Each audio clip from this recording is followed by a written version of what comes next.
সালাত এর আবিধানিক অর্থ হচ্ছে কোন জিনিসের দিকে মুখ ফিরানো। সালাতের অর্থ হচ্ছে নিকটবর্তী হওয়া, মুখ ঘুরানো, মুতাওয়াজ্জা হওয়া।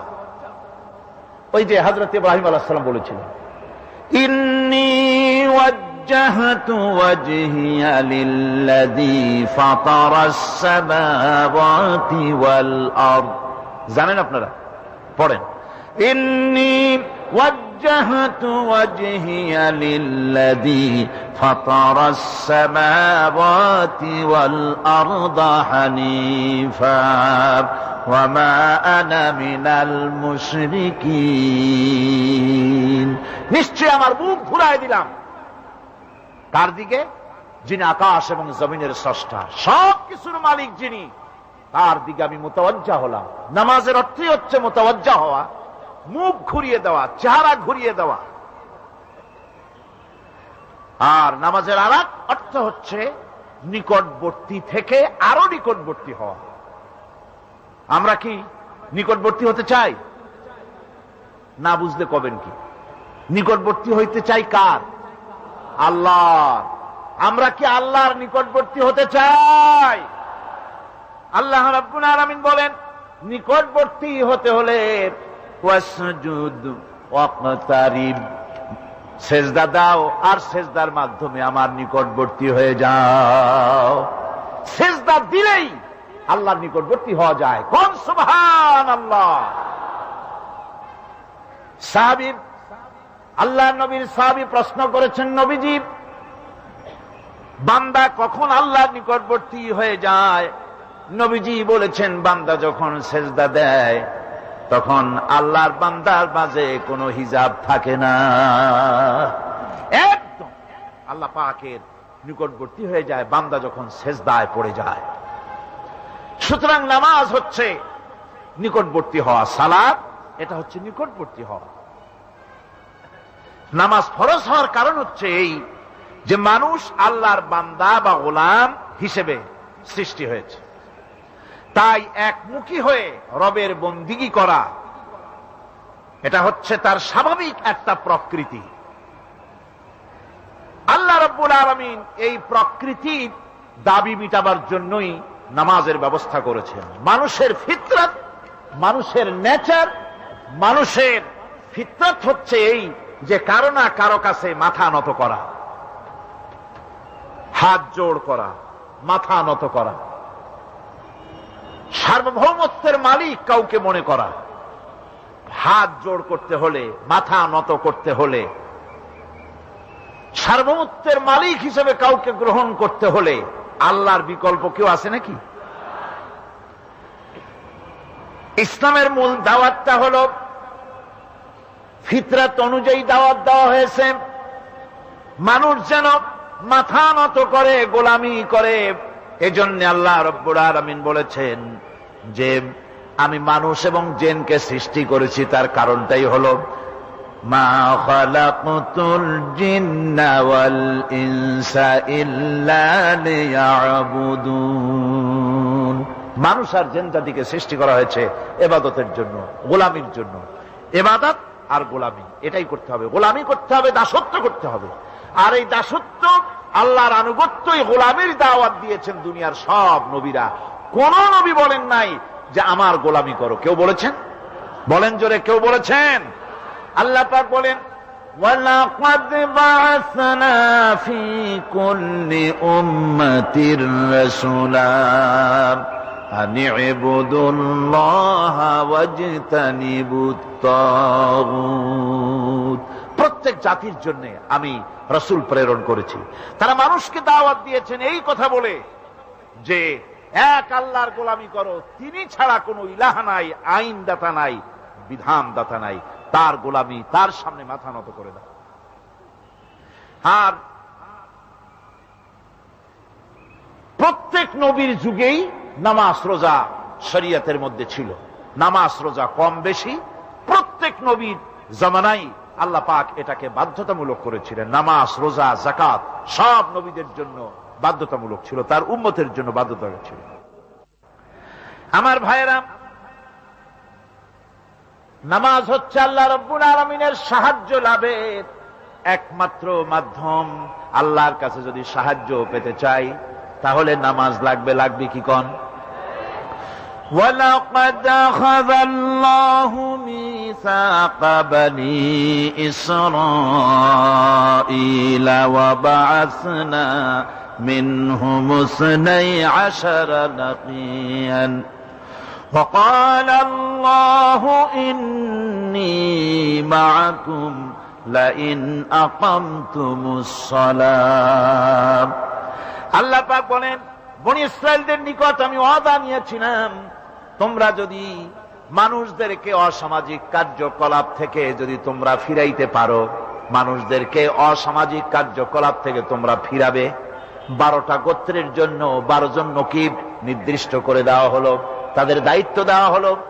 মানুষদেরকে, সমাজের লোকদেরকে অন্যায় কাজ থেকে তারা ফিরাবে, ভালো ভালো কাজ করার জন্য তাদেরকে আদেশ করবে, অসামাজিক অধর্মীয় কাজ থেকে বাঁচাবার চেষ্টা করবে। এইটা যদি তোমরা করো তাহলে আমি তোমাদের সাথে আছি। শর্ত হলো একটা, তোমাদেরকে নামাজ কায়েম করতে হবে। নামাজ যদি কায়েম করো আমার মদদ তোমাদের জন্য অবধারিত হবে। নামাজ প্রতিষ্ঠা করলেই আল্লাহর সাহায্য লাভ করা যায় জীবনের সকল ক্ষেত্রে। নামাজ হচ্ছে অপকর্মের প্রতিবন্ধক। নামাজ পড়লে অন্যায় কাজ থেকে বাঁচার পর, অন্যায় থেকে বাঁচায় কিসে? নামাজ।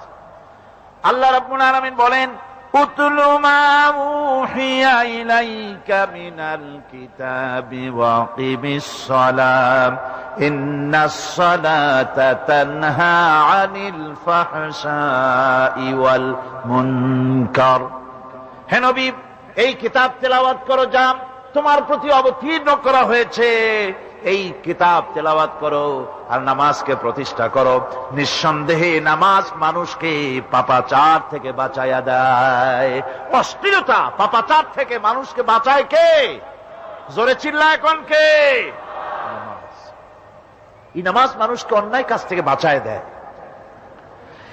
নামাজ যে মানুষকে অন্যায় কাজ থেকে বাঁচায়, কেমনে বাঁচায়? আমরা যে নামাজ পড়ি এই নামাজে তো আমাদেরকে অন্যায় কাজ থেকে বাঁচাইতে পারে না। নামাজি বহুত মানুষ আছে অন্যায় করে, করে কিনা? কর না, করে না? করে। নামাজি অথচ অন্যায় করে। আর আল্লাহ বলছেন নামাজিকে, নামাজ তাকে অশ্লীলতা থেকে ফিরায়। তাহলে কথা কারটা ঠিক? আল্লাহটা। জোরে বলেন, কারটা ঠিক? অবশ্যই আমার আল্লাহর কথা হক। আমি ভুল করতেছি, আমি যেন কোথাও ভুল করতেছি, সামথিং ইজ রং, কোথাও যেন আমরা ভুল করে বসতেছি, সেই ভুলটা কি আমরা আবিষ্কার করতে চেষ্টা করবো ইনশাআল্লাহ। প্রথম যে কথাটা সেটা হচ্ছে এই যে আমরা যা নামাজে পড়ি আমরা তা বুঝি না। কথা ঠিক কিনা? আমি যদি এখন প্রশ্ন করি সামি আল্লাহু লিমান হামিদা অর্থ কি কোন, ফার্স্ট ডিভিশনে কয়েকটা লেটার নিয়ে ফেল করবেন এরকম লোক আছেন না নাই? সুবহান রাব্বিয়াল আলা অর্থ কি জানি না, সুবহান রাব্বিয়াল আযীমের অর্থ কি জানি না, দোয়া কুনুত অর্থ কি জানি না, তাশাহুদ অর্থ কি জানি না, সূরা ফাতিহার অর্থ কি জানি না। এমন কি উযুর মধ্যে কয়টা ফরজ তাও অনেকের জানা নাই। কথা কি বেশি বললাম না ঠিক বলছি? একজনের জিজ্ঞেস করলো, মিয়া উযুতে কয় ফরজ? কয় হুজুর কি মনে করেন এটা বুঝি জানি না, এটা তো সাধারণ ব্যাপার, বলেন না কয় ফরজ? কয় উযুতে তো 17 ফরজ। কি কি? কয় হাত ধোয়া, পাও ধোয়া, মুখ ধোয়া, নাক ধোয়া, চোখ ধোয়া, জিহ্বা ধোয়া, মাথা ধোয়া। বলতে বলতে গুনে দেখা গেল প্রায় 19টার মতো বলছে। বলা হলো, মিয়া বললেন আপনি উযুতে ফরজ 17টা, কইলেন আপনি 19টা। কয় হুজুর জানি আরো, বলি না আপনাদের ভয়তে। উযু জানে না, নামাজ জানে না, তাকে এই নামাজ কেমনে ফিরাবে অন্যায় কাজ থেকে? কথা বুঝতে পেরেছেন? নামাজে কি পড়ি? নামাজে দাঁড়ায় গেলাম, আল্লাহু আকবার অর্থ কি?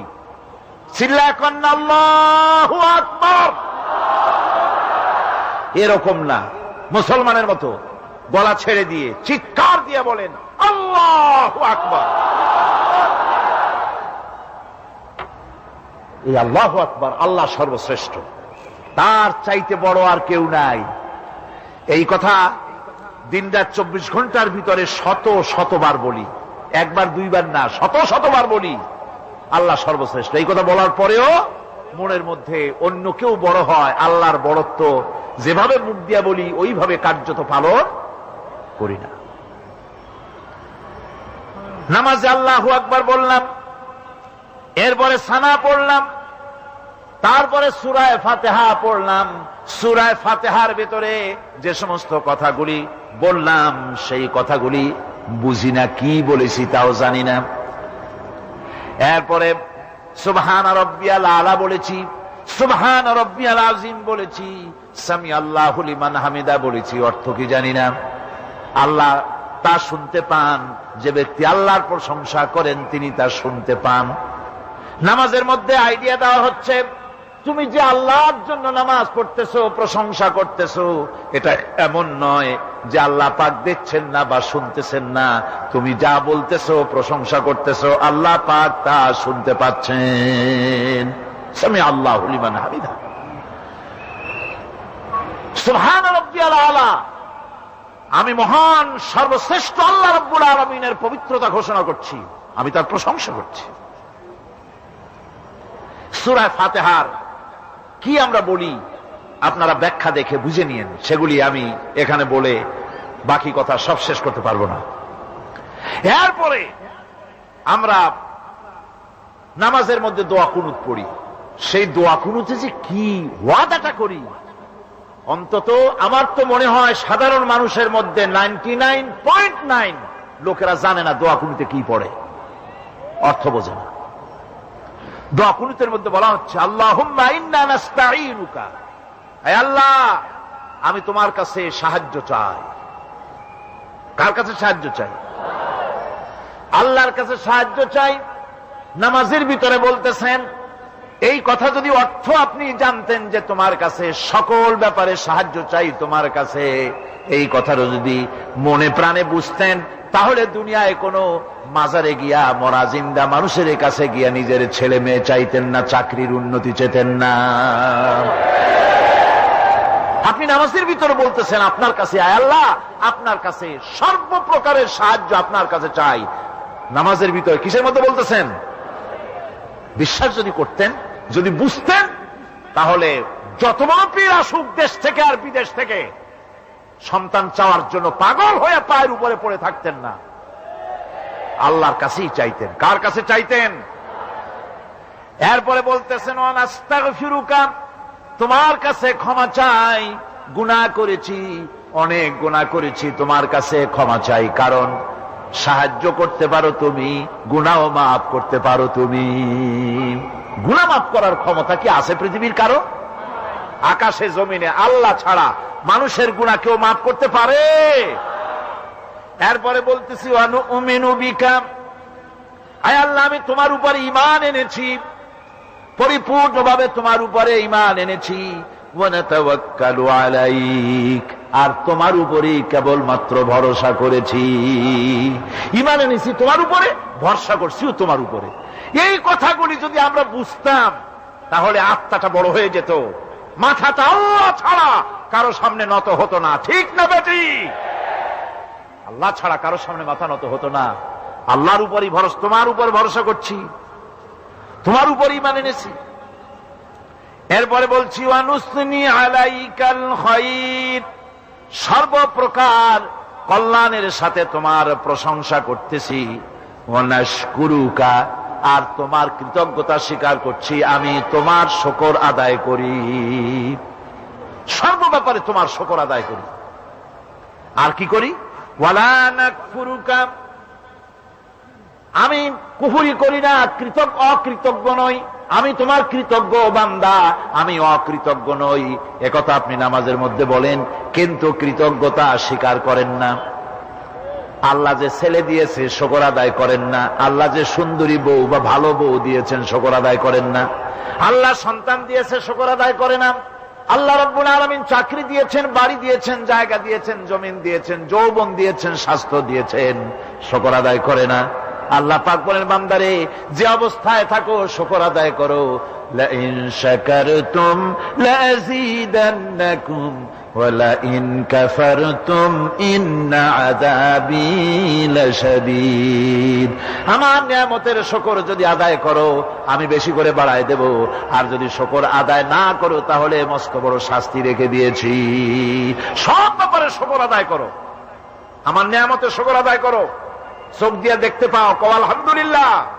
মুখ দিয়া কথা বলতে পারো, কও আলহামদুলিল্লাহ। যা খাও মজা লাগে বলো আলহামদুলিল্লাহ। কাজ করতে পারো বলো আলহামদুলিল্লাহ। সব ব্যাপারে আল্লাহর শুকর আদায় করতে হবে। শুকরিয়া আদায় করলে রব্বুল আলামিন তারে আরো বাড়ায় দিবেন। এই কথাই বলতেছি, আল্লাহ শুকর করি আর তোমার সাথে আমি কুফরি করি না, কৃতজ্ঞ আমি নই। ওয়া নাখলাউ ওয়া নাতরুকু মান ইয়াফজুরুকা, আর আমি ওয়াদা করতেছি এই কথা, তোমার সাথে যারা প্রকাশ্য দুশমনি করে, যারা প্রকাশ্য গুনার মধ্যে লিপ্ত আছে আর তোমার সাথে দুশমনি করে, ওদের সাথে আমার সমস্ত সম্পর্ককে ছিন্ন করে দিলাম। দেখছেন নামাজে কি কইলেন আপনি?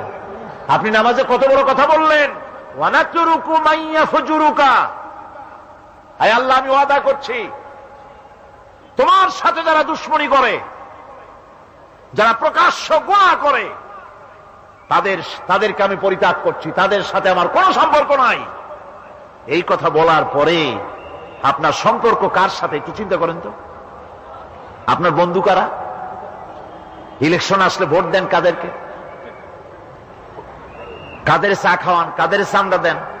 একটু চিন্তা করেন, অঙ্কের সাথে মিলাই নেন।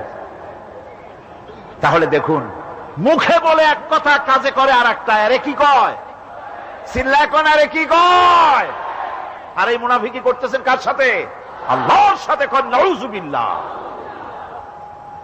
নামাজে কি পড়েন সেটা যদি জানতেন, অবশ্যই আল্লাহ রাব্বুল আলামিনের কথা কার্যকরী হয়ে যেত।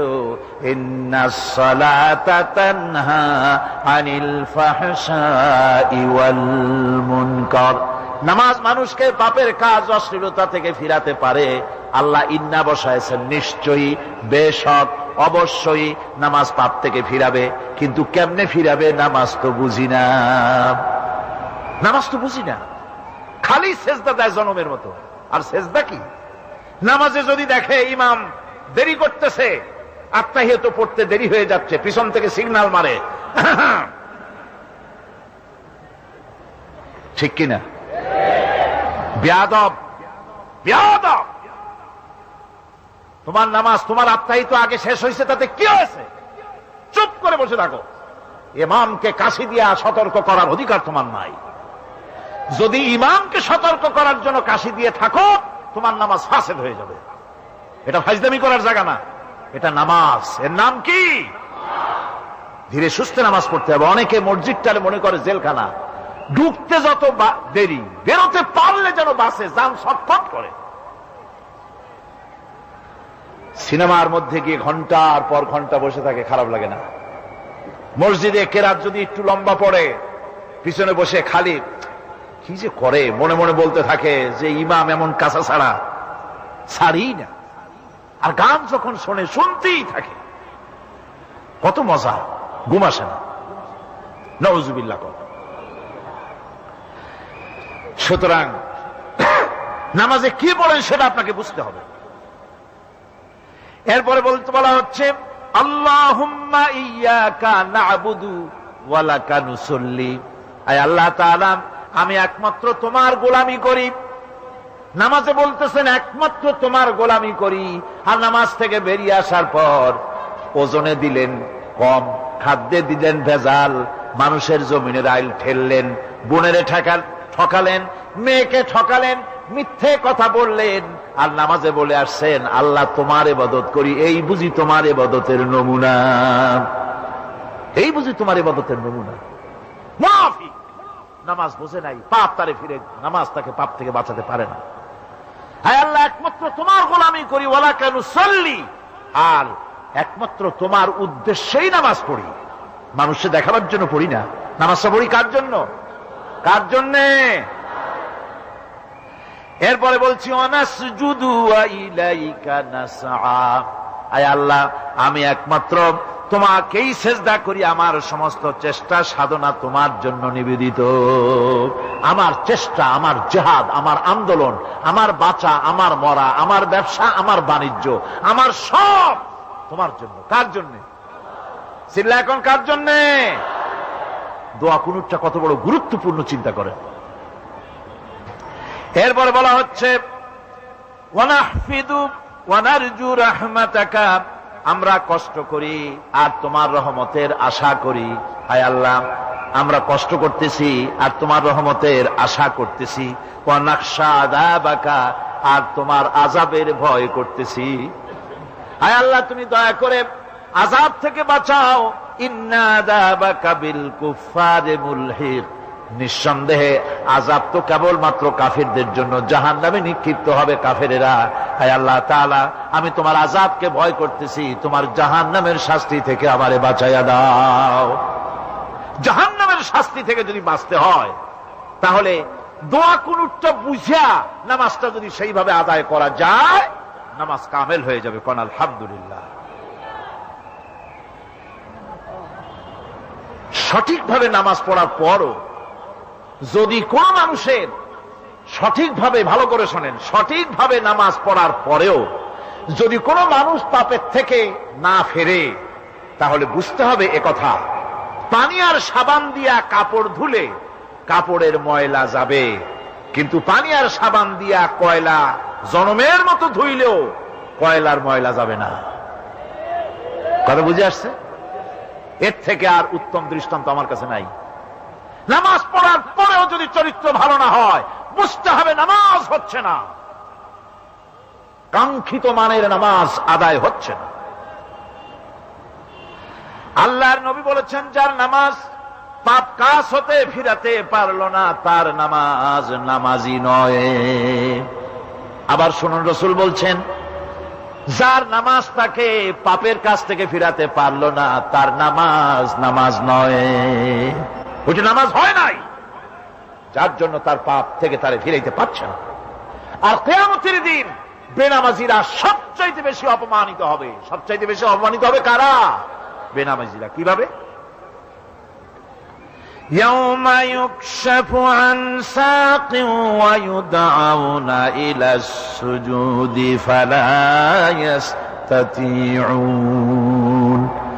সেদিন কঠিন সময়, আল্লাহ রাব্বুল আলামিন লোকদেরকে সিজদা করার জন্য বলবেন, কিন্তু যারা বেনামাজি ছিল দুনিয়ায়, তারা সিজদা দিতে পারবে না। বলেন নাউযুবিল্লাহ। অবস্থাটা কি হবে? খাশিআতান আবসারুহুম তারহাকুহুম যিল্লাহ, তাদের দৃষ্টি নিচু হবে, লাঞ্ছনা এবং অপমান তাদের উপরে চেপে বসবে, সিজদা দিতে পারবে না। আল্লাহ আমাদেরকে ক্ষমা করুন। কিয়ামতের দিন হযরত আদম আলাইহিস সালাম থেকে শুরু করে পৃথিবীর সমস্ত মানুষের সামনে আল্লাহ রাব্বুল আলামিন সিজদা করার জন্য অর্ডার করবেন। যারা নাকি বেনামাজি, ওরা আল্লাহর দরবারে সেদিন সিজদা দিতে পারবে না, লাঞ্ছিত অপমানিত হবে। যারা কোন নাউযুবিল্লাহ।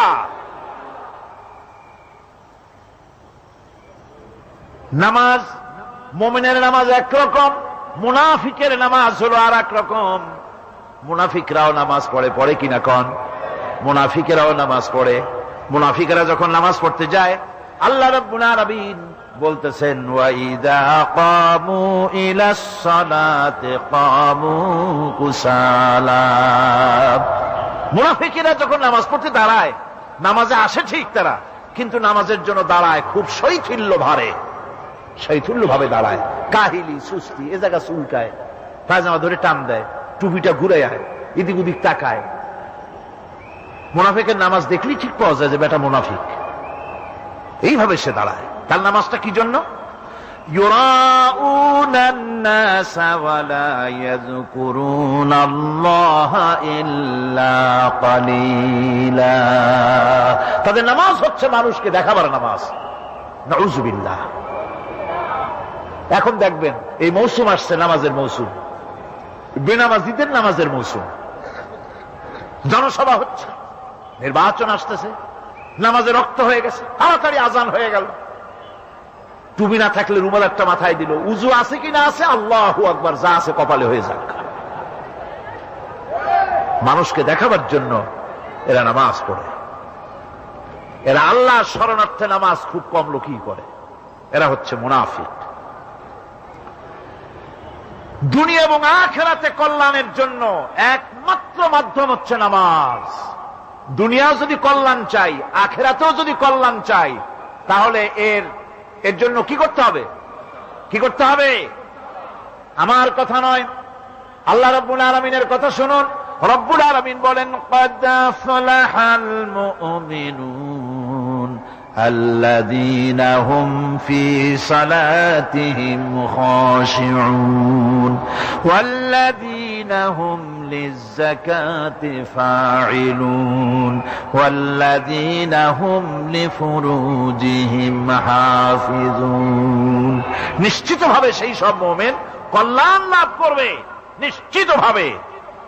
তারা হচ্ছে ওই সব লোক যারা নিজেদের নামাজ ভীতি মিশ্রিত বিনয় ভাবে, ভীতি মিশ্রিত অবস্থায় বিনয়ের সাথে যারা নামাজ আদায় করে, যারা বেহুদা কাজ থেকে বিরত থাকে, যারা যাকাতের পন্থায় কর্মতৎপর হয়, আর যারা নিজের লজ্জাস্থানকে হেফাজত করে।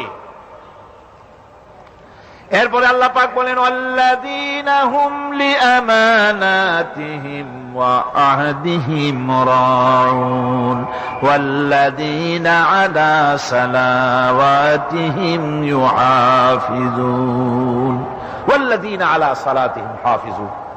আর যারা তাদের আমানাতকে পূর্ণ করে, আমানাত এবং তাদের ওয়াদা চুক্তি পূর্ণ করে, এবং যারা নিজেদের নামাজ সমূহকে পূর্ণভাবে হক আদায় করে নামাজ পড়ে, নামাজের যারা হেফাজত করে, এরা কারা? এরা হচ্ছে উলাইকা হুমুল ওয়ারিসুন আল্লাযীনা ইয়ারিসুনাল ফিরদাউসা হুম ফিহা খালিদুন।